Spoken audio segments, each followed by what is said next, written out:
Right. So, first of all, let us look at what is the human relations approach. You have already studied about the classical approach or scientific management by Taylor and the theory of bureaucracy by Weber and general management by Fioll. So this is part of the classical approach, which emphasized the control and which emphasized efficiency, ठीक है, and particularly economic efficiency of an organization and how to achieve that. तो ये तो classicals का point of view था ना, which emphasized more on on constructing the kind of formal arrangements which would enable the control in better control within the organization to so as to improve its efficiency in terms of reducing the cost. और वो उसके different उन्होंने जो थे वो fundamentals establish किए हुए थे, principles establish किए, टेलर ने भी, फ्योल ने भी और वेबर ने भी. So they gave you various principles how to achieve this kind of efficiency within the organization by establishing a very strict control. ठीक है. अब ह्यूमन रिलेशंस अप्रोच जो है वो it's you can say looks at the efficiency and effectiveness from a totally different angle, right? So let's see what the human relations approach is. You can say the human relations approach the started from the work of Elton Muir and the Hawthorne experiments. So let's see what are these Hawthorne experiments.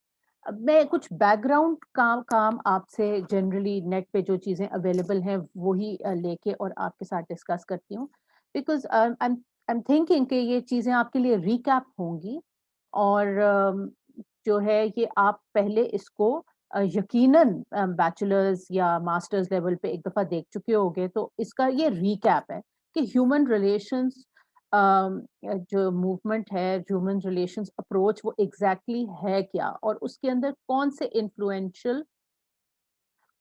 Influential जो हैं वो writers इस movement में हैं, ताकि ये है कि we know that we are on the same page, right? तो ह्यूमन रिलेशंस मूवमेंट है क्या? I mean I am sure कि आप लोगों ने इससे पहले भी इसको स्टडी किया होगा. ये हॉथॉर्न स्टडीज से इनिशिएट हुई 1930s के अंदर, और हॉथॉर्न स्टडीज जो हैं ये एल्टन म्यो एक जो है वो इंडस्ट्रियल साइंटिस्ट था, सोशियोलॉजिस्ट था बेसिकली, जिसने के he was working along the same lines by the way as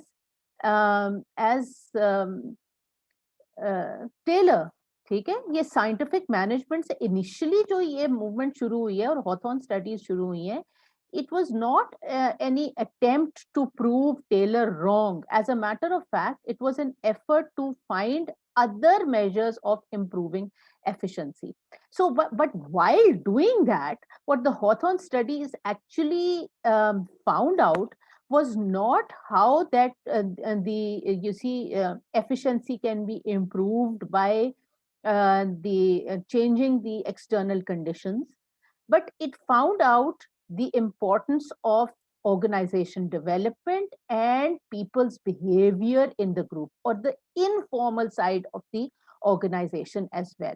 So the Hawthorne studies, they were not, इसको भी हम थोड़ा देख लेते हैं, जो Hawthorne studies हैं, they were not intended by Elton Muir to prove, जैसे मैंने पहले कहा है कि ये 1928 से 1932 तक सीरीज ऑफ एक्सपेरिमेंट्स हुए. दो एक्सपेरिमेंट्स वेरी वेल नोन, एक तो रिले असेंबली एक्सपेरिमेंट्स हैं जो कि हॉथॉर्न प्लांट पे ही किए गए, और दूसरा कोई ये बैंक के वर्कर्स के ऊपर एक्सपेरिमेंट्स किए. Relay assembly experiments, some women who were working in the various plants, उनके ऊपर ये एक्सपेरिमेंट्स किए गए. बाय द वे 1920s की बात हो रही है, 1928 से 32 की बात हो रही है, which means at that time these kind of experiments on the way human beings work, they were conducted very conveniently. I mean, if today these kind of experiments were to be conducted, definitely you would have to take informed consents from the participants. But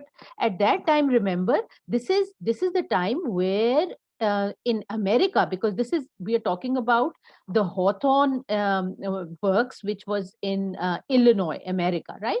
So America के अंदर तो उस वक्त सबसे ज्यादा जो एक dominant paradigm था, जो सबसे डोमिनेंट मैनेजमेंट टेक्निक थी, वो तो साइंटिफिक मैनेजमेंट ही थी ना, जिसके अंदर वो टाइम एंड मोशन स्टडीज भी लोगों के ऊपर की जाती थी कि एग्जैक्टली कितना टाइम जो है वो डिफरेंट टास्क के अंदर एक वर्कर जो है वो परफॉर्म करता है. अगर आज हम उस किस्म के एक्सपेरिमेंट्स करने लगे तो that would not even be allowed, because now we understand that human beings, they cannot be used as laboratory equipment.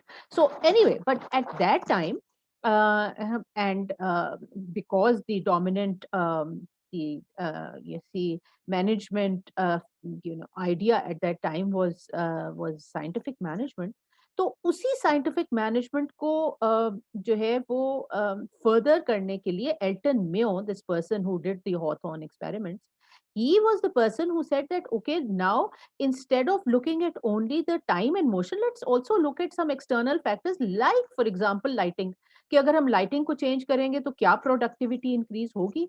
So he was doing similar kind of experiments, but what happened is that he changed these lighting, he changed many other things like breaks change किए, food breaks वगैरह change किए, उसके अलावा उसने और conditions जो हैं वो चेंज की, लाइक कब ब्रेक मिलेगी, ठीक, और उसके अलावा ये कि अगर शॉर्टन किया जाए डे को तो क्या फर्क पड़ेगा, ठीक हो गया ना. अगर उनकी जो है वो अगर फूड बीच में उनको दिया जाए तो क्या फर्क, ऑल दीज एक्सपेरिमेंट कंडीशंस ये रिले रूम में. इसी तरह जो दूसरा उसका पार्ट था एक्सपेरिमेंट का, हॉथॉर्न एक्सपेरिमेंट्स का, वो बैंक में था कि बैंक में अगर अगर वाकई जैसे कि जो है वो साइंटिफिक मैनेजमेंट तो यही अज्यूम करता है ना कि जी एक्सटर्नल अगर उनके रिवॉर्ड्स आप बढ़ा देंगे और उनका पैसे उनको ज्यादा देंगे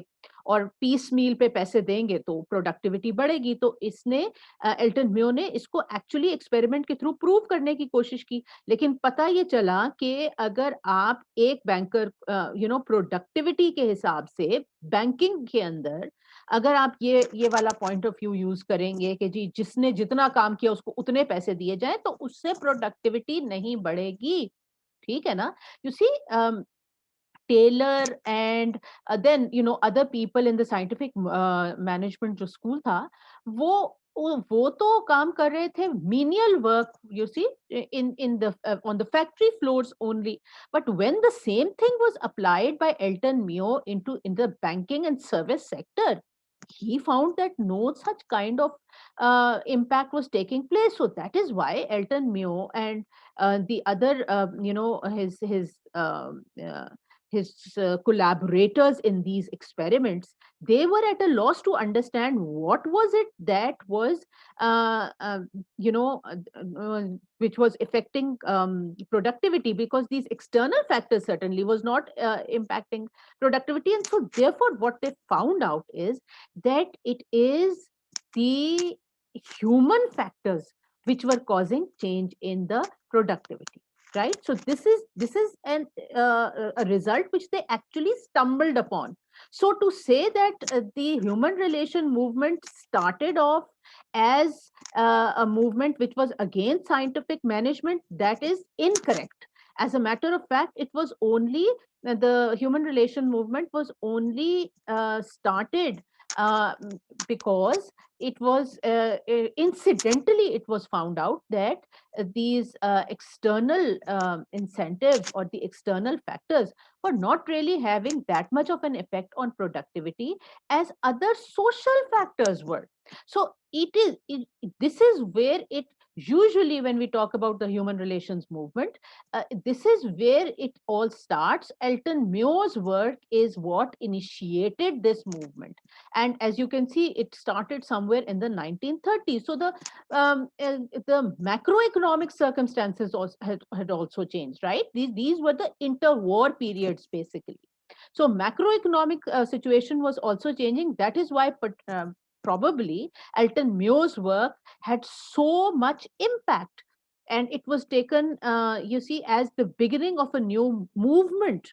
It's not just what Muir said, but it started a whole new movement where it was established that it is not just the technical aspects of management, which means the the control, okay, and the planning and the control, which was important. Rather, these natural groups and the social structures and the informality and the informal human connections were also very important as far as the productivity is concerned. So behavior of the people became a very important um, aspect which was studied by the management sciences after Elton Muir's work, and it started a whole movement. So the power of so what Elton Muir then decided, see, he had started off by trying to establish that the external conditions were as important as time and motion, but he did not get any result out of it because he could not prove that external conditions, extrinsic motivators were causing the change in productivity. So therefore there must be something else, and he realized that it was actually the social aspects. So therefore, management science should not only be studying the technical aspects, but also the social aspects, which was related to the behavior of people. So the behavioral school basically then became more influential after Elton Muir's work. And so for what Elton Muir himself said, he said that it is these natural groups or the informal natural group settings, people working with one another and being influenced by the social aspects in these groups, which were also having an impact on productivity. Similarly, the communication, which is not always the formal communication using the formal channel, but also the informal communication, which is two-way, which means that a communication between the worker and the executive, and as well as the leadership and the decision making. Okay, so effective and coherent decision making, and that which is also communicated. So the goal setting process itself became the object of management science theory, right? So ये जो aspects थे, ये basically वो चीजें थी जो कि study नहीं की जा रही थी इन दी क्लासिकल ओरिएंटेशन. ठीक है, तो जो क्लासिकल्स थे उन्होंने ये जो the behavior of human beings was not exactly being studied. Rather, they were being considered as part of a machine, but their thinking, their behavior, their capacities, they were not the focus of study. But during the human relations movement, then it became the focus of the study, which does not mean that the human relation movement was totally against the efficiency criteria which were gained, but they said that this is something which adds on to the efficiency criteria. So later on, of course, this is what Muir at least was trying to establish, right? But then, as the movement continued, the other writers also became very influential. So, in this movement, the human relations movement or the human relations approach was initially started with Muir, who was working along the same lines probably as the scientific management school, but it stumbled upon this finding that the productivity can also be increased by making use of the human, you see, naturally occurring human systems and behavior of people within the groups, which is natural, which does not have to be taught, which does not have to be programmed. So he just stumbled upon that. And so this work became important. But here again, it is not in contrast, you can say, to scientific management. Rather, it expands that work and brings the informal structure into this whole examination. Another person, who I would say was also working along the same lines is Mary Parker Fowler. Now, Foley, she is also a very important see author or thinker within this human relations movement, right? So she wrote about organizational theory and organizational behavior, and she was working along with um, Lillian Gilbreth, you see. So ये time वही है. Lillian Gilbreth, by the way, is a person who is well known for her time and motion studies. So she was basically working with under the concept of scientific management. अब Mary Parker Fowler जो है वो scientific management को, again, she is not trying to prove that wrong, but what she is saying is that organizational behavior is also important. ठीक है? So she is exploring the role of people in effective management and the importance of learning to deal with and promote human relations as a fundamental aspect of the enterprise, right? तो इसका जो work है, वो the new state इसका एक important work है. So she wrote many things, but the point is that इस organizational theory के ऊपर इसकी एक बड़ी जो है वो एक understanding है, right? और ये जो है ये कहती है, she talks about reciprocal relationships in understanding the dynamic aspect of individuals in the relationship to other, and she talks about integration and non-coercive power sharing within these enterprises, and to create a win-win kind of a philosophy, which means that the workers within their groups try to establish some kind of means through which everybody within that group can share the power uh, and share in the way that work itself is structured, right? So it's not just the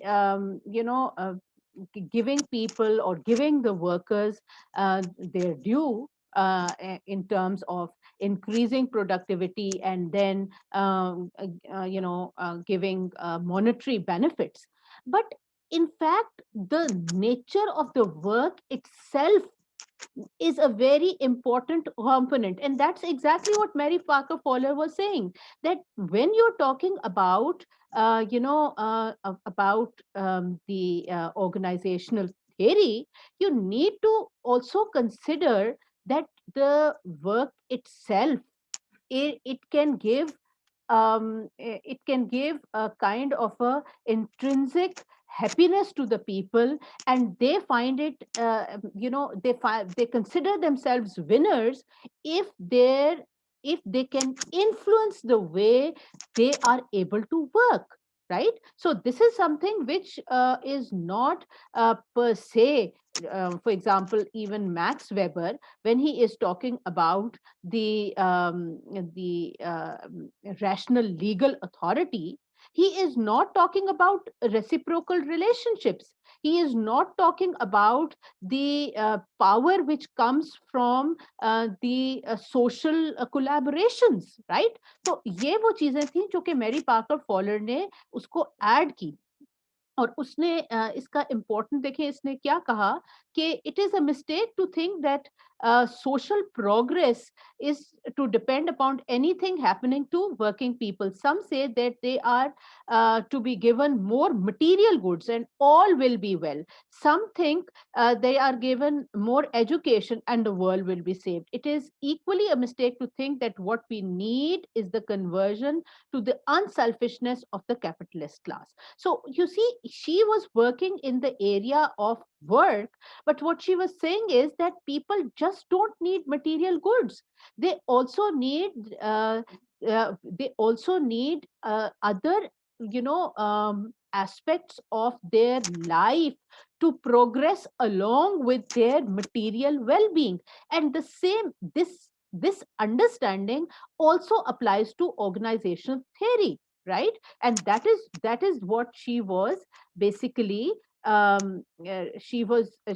a management consultant, this is what she was trying to emphasize, that instead of only the mechanical components, she advocated for what she saw as the far more important human element. So this is what she started advocating, that human beings are a valuable commodity, and they are not only looking for the material benefits, but they are also looking for the more meaningful work, which gives them the opportunity to learn and to apply, to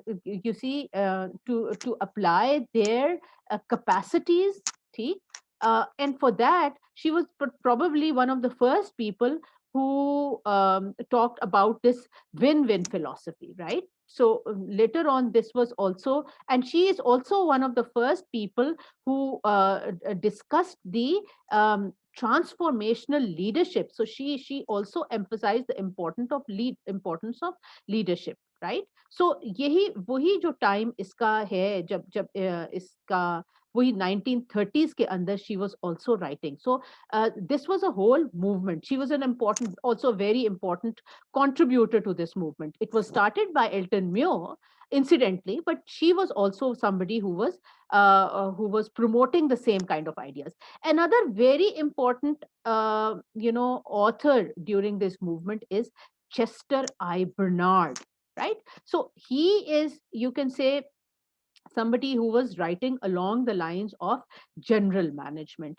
and his most important book is Functions of the Executive. Now, yes, during the classical movement, or a person, Henry Fayol also talked about what the managers should be doing, and how the administrators should be performing their functions.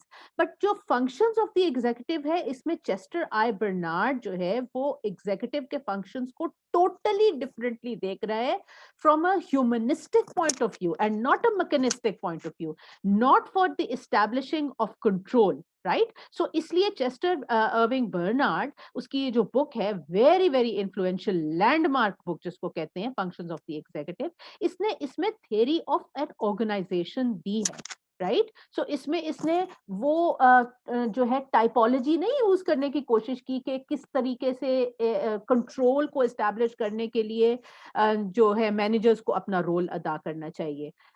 Yes, he is very concerned about effectiveness and efficiency. It is very concerned about it, but how to achieve that, وہ اس نے کیسے کیا ہے, by let us think by establishing and maintaining of a communication system, and particularly a communication system where the line of communication should be direct. Now this was not done by the classicals, right? So then he also talks about formulating organizational purposes and objectives so that people can manage their jobs, right? تو اس لیے alongside these formal channels of communication, he is somebody who's also talking about the informal channels, right? اچھا, اس کے علاوہ अब एक और Douglas McGregor, another person who is a very important part of this, इसने theory X and Y जो है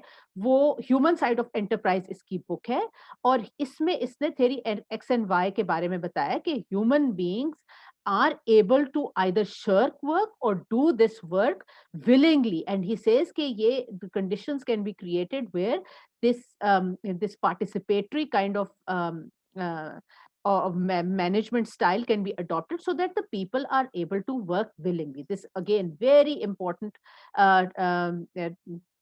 contribution in this movement.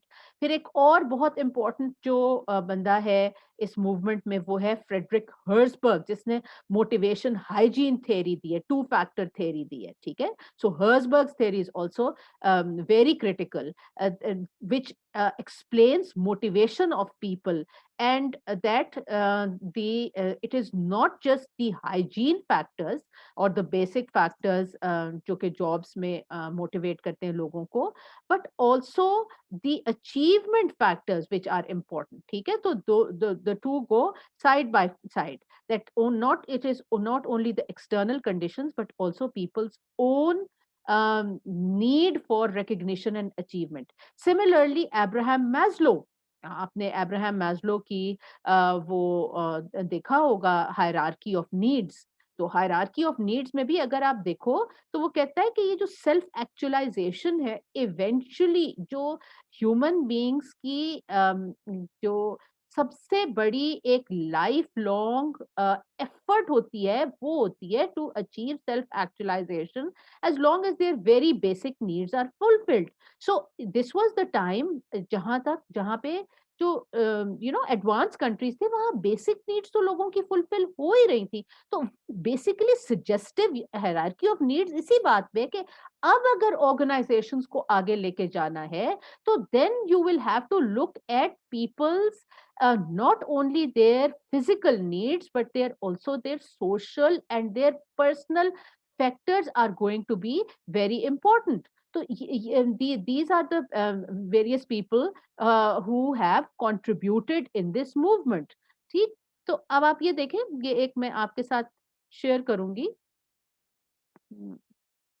Right, ये एक आर्टिकल भी मैं आपके साथ शेयर करूंगी जिसके अंदर उसने ये जो ह्यूमन रिलेशन मूवमेंट में डिफरेंट ऑथर्स है, इसमें इसने बाय द वे कुछ ऑथर्स जो मैंने अभी आपके साथ डिस्कस किए आप इसको दोबारा से भी देख लीजिएगा, इसको इसने मिस कर दिया है. He has not really talked a lot about इसने एल्टन म्यो को इतना ज्यादा डिस्कस नहीं किया, लेकिन कुछ और ऑथर्स को इसने बड़ी अच्छी तरीके से डिस्कस किया. फॉर एग्जांपल बेनिस, वॉरेन बेनिस जो है वो एक और इम्पोर्टेंट ऑथर है, उसके काम के बारे में इसने कुछ थोड़ा बताया. फिर इसी तरह क्रिस आर्जरिस जो है वो उसकी कॉम्पिटेंस और कमिटमेंट वेरी इंपॉर्टेंट, वही 1960s का ही टाइम है. मैकग्रेगर के बारे में तो मैंने आपको डील कर दिया है. हाँ जी, लिकर्ट जो लिकर्ट स्केल वाला बंदा है बाय द वे, उसने पार्टिसिपेटरी मैनेजमेंट जो है उसको सजेस्ट किया था. और इस सब को इसने सम अप बड़ा अच्छा किया हुआ है कि ये जो मूवमेंट है, आफ्टर दिस मूवमेंट क्या चीज रियलाइज की गई और इस मूवमेंट की अजम्पशंस क्या थी और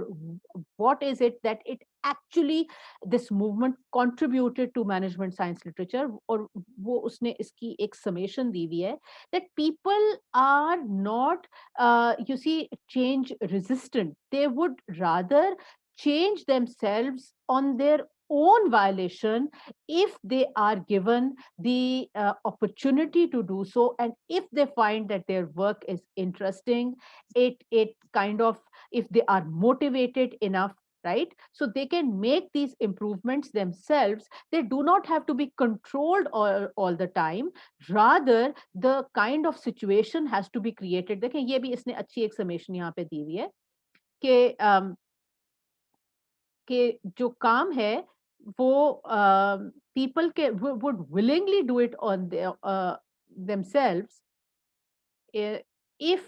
if the right conditions, right, they have so overall what they have identified is for effective human performance in organizations, the humans can perform very well within organizations if they feel that it is related to their own goals, if the interpersonal relationships are are also along the same lines, which will help to achieve the organization goals, interpersonal relationships, and their physical environment. So the thing is that जो एक cultural environment है वो भी which is very important. This is what this movement has tried to prove, ठीक, that it is not just the technical conditions, but also the socio-cultural environment which establishes the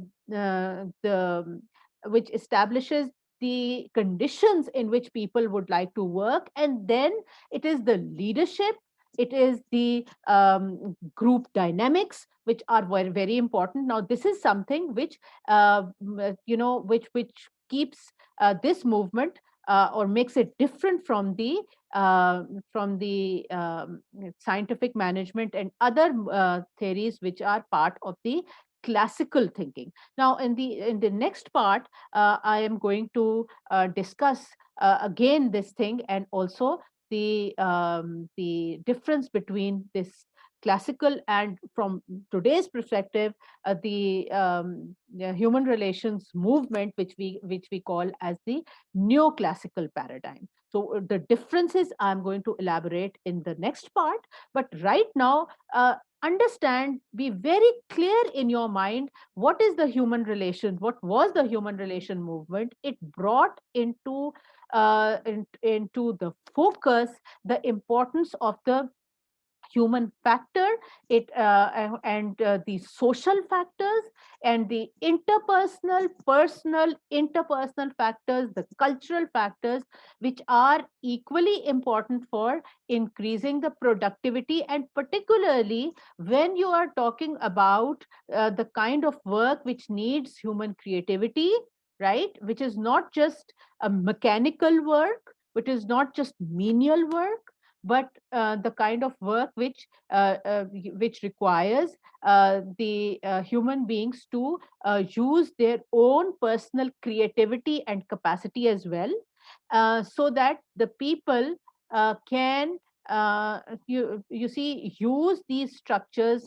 and give their input in designing the kind of output which the organizations will then find very beneficial, right? तो ये अब आप first part जब आप assignment number 4 attempt करने लगे, तो आप मुझे बताएं, in your opinion, what is the human relations approach itself, who are the important contributors, और उनके काम को रेफर करते हुए, थोड़ा थोड़ा रेफर करते हुए, आप इसकी एक जिस्ट बनाएं कि ह्यूमन रिलेशंस अप्रोच पहली चीज तो है क्या, ठीक है, और इसमें आप जो इसके इम्पोर्टेंट कंट्रीब्यूटर्स हैं जिनके बारे में मैंने अभी डिस्कस किया है, उनको जो है वो डिस्कस करें, और उनके नाम मैंने आपको बताए हैं, इसके ऊपर अवेलेबल भी है, नेट के ऊपर भी अवेलेबल है, लेकिन इन कंट्रीब्यूटर्स के बारे में थोड़ा थोड़ा आपको पता होना जरूरी है, राइट?